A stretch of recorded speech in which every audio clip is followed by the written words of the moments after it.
எனக்கு மிகவும் அன்பான நண்பு சகோதர சகோதரிகளே, உங்கள் ஒவ்வொருவரையும் சந்தித்து கர்த்தருடைய வார்த்தை சொல்லி உற்சாகப்படுத்துவதில் அதிக மகிழ்ச்சி அடைகிறேன். மாறாத கர்த்தர் நீங்கள் இருக்கிற இடத்துல உங்கள் அருகிலே வந்து உங்களை பலப்படுத்த அவர் போதுமானவராக இருக்கிறார். கர்த்தர் நமக்கு கொடுத்திருக்கிற வாக்குத்தத்தம் வார்த்தை என்ன என்று பார்ப்போம். அது 2 ராஜாக்கள் 4:44 சொல்கிறது, அவர்கள் சாப்பிட்டதுமின்றி மீதியும் இருந்தது. அவர்கள் சாப்பிட்டதுமின்றி மீதியும் இருந்தது. சாப்பிட்டது போக மீதம் எடுத்து வைக்கிற ஒரு ஆசீர்வாதத்தை கர்த்தர் உங்களுடைய கருத்திலே வைத்திருக்கிறார். இன்றைக்கி நல்லா யோசிங்க பார்க்கலாம். நிறைய பேர் பயங்கரமாக சம்பாதிப்பாங்க, நிறைய வச்சுருப்பாங்க. ஆனால் எப்படி செலவாய் போகிறது என்று தெரியாமல் ஒரு பொத்தலான பையில் போடுவது போல போய்கிட்டே இருக்கும் பாருங்க. எப்படியாவது சேர்க்கணும்னு நினைப்பாங்க, சேர்க்க முடியாது. எடுத்து வைக்கணும்னு நினைப்பாங்க, எடுத்து வைக்க முடியாது. எதிர்பாராத செலவுகள் எல்லாம் முன்னாடி வந்து நிற்கும். இப்படி பல காரியங்கள் ஜனங்களுக்கு விரோதமாய் வந்து நின்று கொண்டிருக்கிறது. ஆனால் கர்த்தருடைய வார்த்தை என்ன சொல்கிறது? சாப்பிட்டதுமின்றி மீதியும் எடுத்து வைத்தார்கள் என்று சொல்லி இன்றைக்கு மீதம் எடுத்து வைக்கிற ஒரு ஆசீர்வாதம் ஒன்று உண்டு. பிரியமானவர்களே, உன் பிள்ளைகளுக்காய், உன்னுடைய எதிர்காலத்திற்காய், உன்னுடைய வாழ்க்கைக்காய், நீங்கள் திட்டமிட்டு செய்கிற ஒவ்வொரு காரியத்திற்காய் மீதம் எடுத்து வைக்க கர்த்தர் உங்களுடைய கரத்தை இன்றைக்கு பலப்படுத்துவாராக. நீங்கள் எந்த சூழ்நிலையிலும் நீங்கள் வெட்கப்பட்டு போவதே இல்லை. நமக்கு மீதம் எடுத்து வைக்க வேண்டுமே ஆனால் நாம் செய்ய வேண்டிய காரியம் என்ன என்று வேதம் சொல்லுகிறது. சங்கீதம் 34:10 சொல்லுகிறது, கர்த்தரை தேடுகளுக்கோ ஒரு நன்மையும் குறைவுபடாது. யாருக்கு இந்த ஆசீர்வாதம் இருக்கும் தெரியுமா? கர்த்தரை தேடுகிறவர்களுக்கு, கர்த்தரை எந்த நேரமும் தேடுகிறவர்களுக்கு, எந்த சூழ்நிலையிலும் தேடுகிறவர்களுக்கு.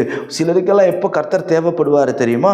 பிரச்சனைகள் வரும்போது தேவைப்படுவார், போராட்டங்கள் வரும்போது தேவைப்படுவார், பிசாசு போராட்டம் இருக்கும்போது தேவைப்படுவார். ஆனால் நல்லா இருக்கும்போது சர்ச்சுக்கு வாங்க பிரதர், கோயிலுக்கு போகலான்னாக்கா, ஐயோ நான் ரொம்ப பிஸியாக இருக்கிறேன், கர்த்தரை தேடுறதுக்கெல்லாம் நேரம் இல்லை, எல்லா நாளும் வேலை வச்சு எங்களுக்கு ஞாயிற்றுக்கிழமை ஒரு நாள் தானே லீவு தராங்க, அதையும் நாங்கள் சர்ச்சில் வந்து கழிச்சிட்டோன்னா அதுக்கப்புறம் நாங்கள் எங்கேருந்து எங்கள் நாளை என்ஜாய் பண்ண முடியும், குடும்பத்தோடு என்ஜாய் பண்ண முடியும்னு சொல்லி சிலர் கர்த்தரை தேடுகிறதை ஒதுக்கி வைக்கிறதை நாம் பார்க்கிறோம்.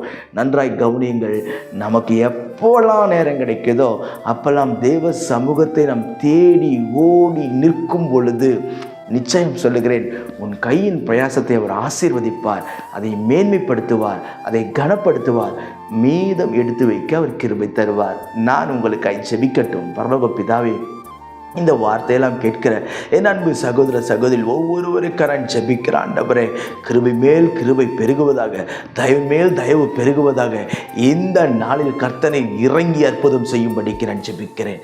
சாப்பிட்டதுமின்றி மீதம் எடுத்து வைத்தார்கள் என்று வேதம் சொல்கிறபடி மீதம் எடுக்கக்கூடிய ஆசீர்வாதம் ஒவ்வொரு குடும்பத்திலும், ஒவ்வொரு தனிப்பட்டவருடைய வாழ்க்கையிலும் இறங்குவதாக நான் ஜெபிக்கிறேன், இறங்குவதாக நான் ஜெபிக்கிறேன். ஆண்டவரே, போராட்டங்கள் எல்லாம் போதும், நெருக்கங்கள் எல்லாம் போதும், நிந்தனைகள் போதும், அவமானங்கள் போதும் சுவாமி. என் தேவனீர் இன்றைக்கு அற்புதங்களை செய்வீராக. மீதம் எடுத்து வைக்கட்டும். இத்தனை நாட்கள் ஏதோ ஏனோ தானோ என்று வாழ்ந்து விட்டோம். ஆனால் இனி ஆண்டவரை திட்டமிட்டு செயல்பட கர்த்தரின் ஒவ்வொருவருக்கும் ஞானத்தை கொடுப்பீராக, கிருபையை கொடுப்பீராக. ஆசீர்வதியும் மேன்மைப்படுத்தும். இயேசுவின் நாமத்தில் ஜெபிக்கிறேன் எங்கள் ஜீவனுள்ள பிதாவே. ஆமென், ஆமென். God bless you.